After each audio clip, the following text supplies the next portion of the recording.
Kishit një shembull sot në prezantim, kush paguante cili universitet 70.000 euro për bojën e printerit? Universiteti Politeknik në një vit kanë shpenzuar 70.000 euro për bojën e printerit. Në fakt unë e kam ngritur si problematik edhe në vitet e më përparshme kur ka qenë po ky universitet që shpenzonte vlera maramënd se sa i përket fletëve të formatit dhe fletëve A4.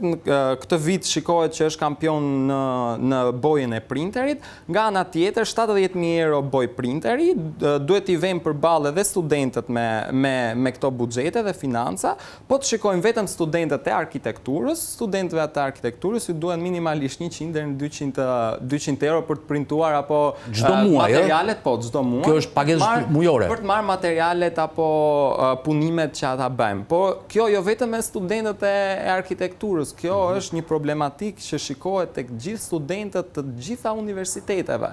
Pra, një universitet që një student të paguajë një tarif studimi dhe minimalisht mos marri shërbimin e printimit në këto universitete është katastrofë. Studenti sot nuk ka nevojë të printojë te kancelaria përballë. Nuk ka nevojë që pedagogu t'i thotë edhe për materialet e veta të mësimit që t'i marrit te kancelaria përballë. Në fakt, nuk e di pse disa prej universiteteve kanë edhe kancelari brenda